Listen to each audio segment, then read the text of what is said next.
नमस्कार। TDM सफलता channel में एक बार फिर आप सभी का स्वागत है। आज की इस वीडियो में कक्षा 8 सुरभि तृतीयो भागा अष्टम वर्गाय संस्कृत पाठ्य पुस्तकम की आज आप इसमें देखेंगे षोडशः पाठः 16वां पाठ कवित्वम कालिदासस्य, जिस पाठ की विधा है निबंधः। तो निबंध के माध्यम से आज आप कवित्व कालिदास के उच्चारण एवं हिंदी अनुवाद को विद्यार्थी सीखें और समझने का प्रयास करें। हाँ, कवित्वम कालिदासस्य, कालिदास का कवि कौशल। तो महाकवि कालिदासः संस्कृत साहित्यस्य सर्वश्रेष्ठः कविरस्ति। महाकवि कालिदास संस्कृत साहित्य के सर्वश्रेष्ठ कवि हैं। तेन विरचितानि मालविकाग्निमित्रम विक्रमोर्वशीयम अभिज्ञान शाकुंतलम चेति त्रीणि नाटकानि सन्ति। तेन उनके द्वारा विरचित रचे गए मालविकाग्निमित्र, विक्रमोर्वशीयम और अभिज्ञान शाकुंतल ये 3 नाटक हैं। एतेषु नाटकेषु अभिज्ञान शाकुंतलम तु न केवलं संस्कृत साहित्यस्य अपितु विश्वस्य सर्वश्रेष्ठं नाटकमस्ति। एतेषु नाटकेषु, इन नाटकों में अभिज्ञान शाकुंतल तो न केवल संस्कृत साहित्य का बल्कि विश्व का सर्वश्रेष्ठ नाटक है। उच्यते यत्, और कहा जाता है कि काव्येषु नाटकम रम्यम तत्र रम्या शकुंतला। काव्येषु नाटकम रम्यम, काव्यों में नाटक रम्य अर्थात सुंदर है, और तत्र रम्या शकुंतला, और उनमें भी अभिज्ञान शाकुंतल रम्य है।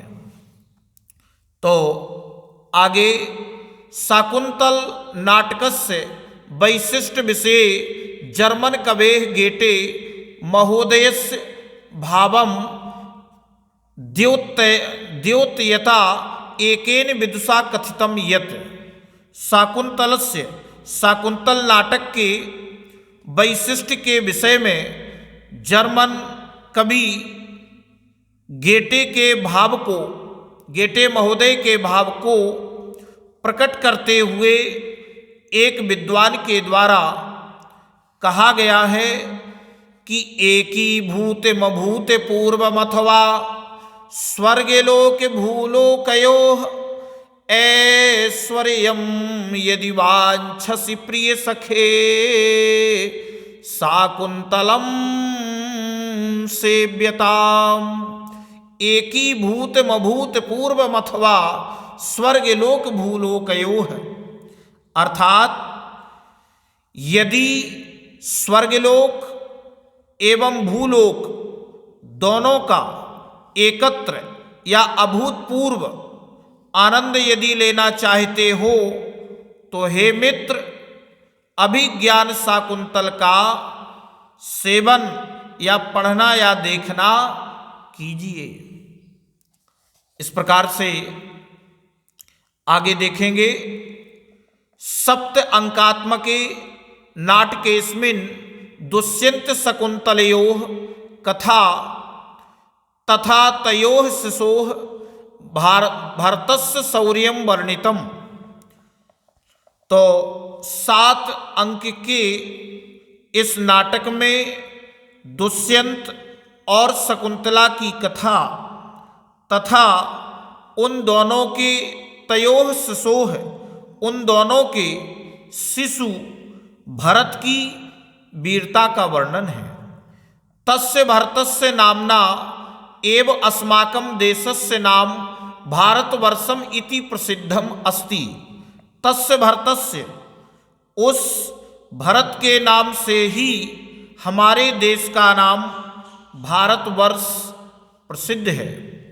नाटकेस्मिन् भरतवाक्यमाध्यमेन महाकविः कथयति। नाटकेस्मिन्, इस नाटक में भरत के माध्यम से, भरत वाक्य के माध्यम से महाकवि कालिदास कथयति, कहते हैं। क्या कहते हैं कि प्रवर्तताम प्रकृति हिताय पार्थिवः सरस्वती श्रुतुमहिति महीयताम ममापि चा क्षपेतु नीललोहितः पुनर्भवम परिगत शक्तिरात्मभूः। तो इसे समझेंगे, प्रवर्तताम प्रकृति हिताय पार्थिवः सरस्वती श्रुतुमहिति महीयताम, यानी राजा प्रजा के हित के लिए संलग्न रहे। वेद से प्रतिष्ठित सरस्वती महत्व को प्राप्त करे और व्यापक शक्ति वाले और स्वयं उत्पन्न शंकर जी मेरा भी पुनर्जन्म नष्ट करें, मुझे बार बार जन्म न लेना पड़े। तो अब आगे, मालविकाग्निमित्र नाटकम पंचात्मकम अस्ति। तो मालविकाग्नि मित्र नाटक 5 अंक वाला है। अत्र यहाँ मालविकाग्नि मित्रयोः कथा वर्णितास्ति। यहाँ मालविका और अग्निमित्र की कथा वर्णित है। विक्रमोर्वशीय नाटके उर्वशी पुरर्वयोः कथा पंचांकेषु वर्णिता। यानी विक्रमोर्वशीय नाटक में उर्वशी और पुरूरवा की कथा 5 अंकों में वर्णित है। अस्मिन् नाटके भरतवाक्य माध्यमेन कामयते कविः यत्। अस्मिन् नाटके, यानी इस नाटक में भरत वाक्य के माध्यम से कवि चाहता है कि सर्वस्तरतु दुर्गाणि सर्वो भद्राणि पश्यतु सर्वः कामान् वाप्नोतु सर्वः सर्वत्र नंदतु सर्वस्तरतु दुर्गाणि, यानी सभी मनुष्य कष्टों को पार करें। सर्वो भद्राणि पश्यतु, सभी सुखों को देखें। सर्वः कामान् वाप्नोतु, सभी इच्छाओं को प्राप्त करें। सर्वः सर्वत्र नंदतु, और सभी जगह प्रसन्न हो। आगे, तस्य कुमार संभवम रघुवंशम चेति नाम के 2 महाकाव्य प्रसिद्धे स्तः। तो उनके कुमार संभव और रघुवंश नामक 2 महाकाव्य प्रसिद्ध हैं। कुमार संभव महाकाव्य 17 सर्गेषु स्वामी कार्तिकेयस्य अवतार कथा तारकासुरस्य वध वृत्तान्तश्चास्ति। तो कुमार संभव महाकाव्य में 17 सर्गेषु 17 सर्गों में स्वामी कार्तिकेय की अवतार की यानी जन्म की कथा और तारकासुर के वध की कथा है। रघुवंश महाकाव्य में नवदशसु सर्गेषु अर्थात 19 सर्गों में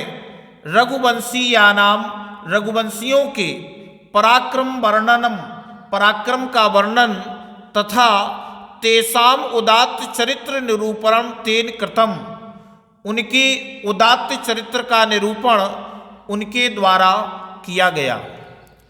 आगे, तेन मेघदूतम ऋतु संहारंच 2 खंड काव्ये विरचते, उनके द्वारा मेघदूत और ऋतु संहार 2 खंड काव्य भी रचे गए हैं।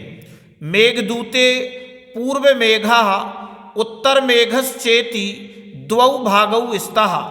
मेघदूते पूर्व मेघा, मेघदूत में पूर्व मेघ और उत्तर मेघ ये दो भाग हैं।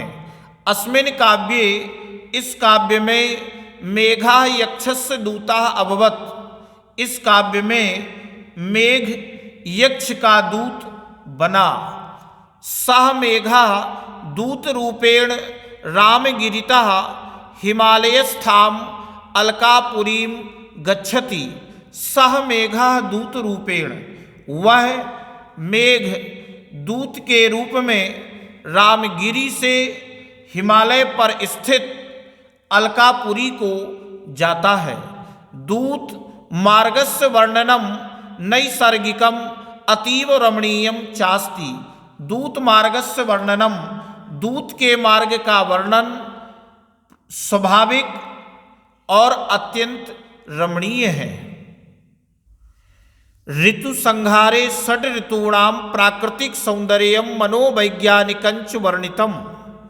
ऋतु संहार में 6 ऋतुओं का प्राकृतिक सौंदर्य और मनोवैज्ञानिक वर्णन है। कालिदासस्य उपमा विश्व प्रसिद्धा। कालिदास की उपमा या तुलना विश्व प्रसिद्ध है। उच्यते और कहा जाता है उपमा कालिदासस्य, उपमा कालिदास की। कथा वर्णने चरित्र चित्रणे च सह प्रवीणः, यानी कथा के वर्णन में और चरित्र चित्रण में वह प्रवीण थे। तस्य वर्णन शैली सरसा सरला परिष्कृता चास्ति। उनकी वर्णन शैली सरस सरल और परिष्कृत है। तस्य भाषा भावानुगामिनी, उनकी भाषा भावों का अनुगमन करने वाली है। भार्या विदोत्तमा तस्य परोक्ष प्रेरिका आसीत्। पत्नी विद्योत्तमा उनको अप्रत्यक्ष रूप से प्रेरित करने वाली थी। परंतु एषः कालिदासः परिवर्ति साहित्योपस्कानां कवि कुलगुरु अस्ति। यह कालिदास उत्तरकालीन यानी बाद के साहित्यकारों के कवि कुलगुरु हैं। कालिदासस्य ग्रंथानामानुवादः प्रायः विश्वस्य सर्वासु भाषासु संजातः। कालिदास के ग्रंथों का अनुवाद प्रायः विश्व की सभी भाषाओं में हुआ है।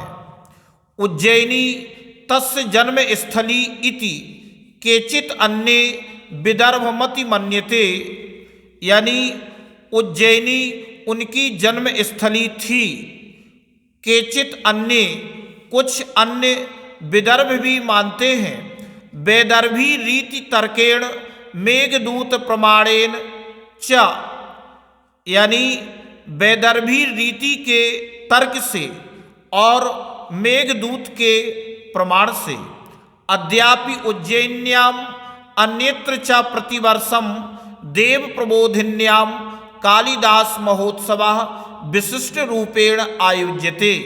अद्यापि यानी आज भी उज्जैनी में और अन्यत्र प्रतिवर्ष देव प्रबोधिनी अर्थात देव उत्थान एकादशी को कालिदास महोत्सव विशेष रूप से आयोजित किया जाता है। यतः क्योंकि तस्य मेघदूते यक्षस्य शाप मोक्षः देव प्रबोधिन्यामेव जातः। क्योंकि उनके मेघदूत में यक्ष की शाप से मुक्ति देव प्रबोधिनी को हुई। यक्ष व्याजेन महाकवि आत्मव्यथां प्रस्तुतवान इति विदुषां मतम। यक्ष व्याजेन यानी इस यक्ष व्याजेन इसलिए देव प्रबोधिनी यानी यक्ष के बहाने से, यक्ष व्याजेन महाकवि, यक्ष के बहाने से महाकवि ने अपनी व्यथा को प्रस्तुत किया, ऐसा विद्वानों का मत है।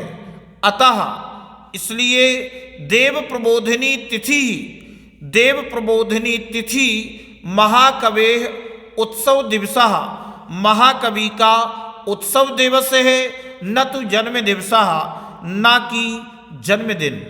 जन्म दिवसस्तु शोध विषयो वर्तते, जन्मदिन तो शोध का विषय है।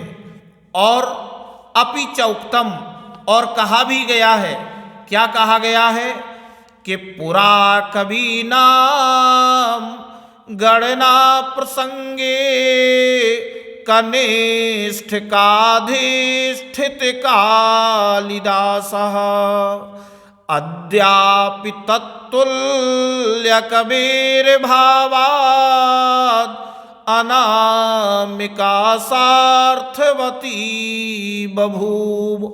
पुरा कवीनाम गणना प्रसंगे कनिष्ठ काधिष्ठित कालिदासः अद्यापि तत्तुल्य कबीर भावनानाम्बिका सार्थवती बभूव। तो आप कहेंगे कि पुरा कवीनाम गणना प्रसंगे, पुराने कवियों के गिनने के प्रसंग में कनिष्ठ काधिष्ठित कालिदासः, यानी कनिष्ठ का सबसे छोटी अंगुली पर विद्यमान है, अर्थात सर्वप्रथम है। और अद्यापि तत्तुल्यक वेर भावनाद अनामिका सार्थवती बभूव, अद्यापि आज भी उनके जैसा दूसरा कवि न होने के कारण अनामिका अंगुली अर्थात कनिष्ठिका के बगल वाली अर्थयुक्त हो गई, क्योंकि उस पर कवि किसी का नाम नहीं है, उस पर किसी कवि का नाम नहीं है। इस प्रकार से आपने इस वीडियो में पाठ का उच्चारण एवं हिंदी अनुवाद सीखा। अगर किसी भी प्रकार की कोई कठिनाई है तो कमेंट बॉक्स में ज़रूर लिखें। अगर आपको वीडियो अच्छा लगा हो तो वीडियो के लिए कमेंट और शेयर अवश्य करें। धन्यवाद।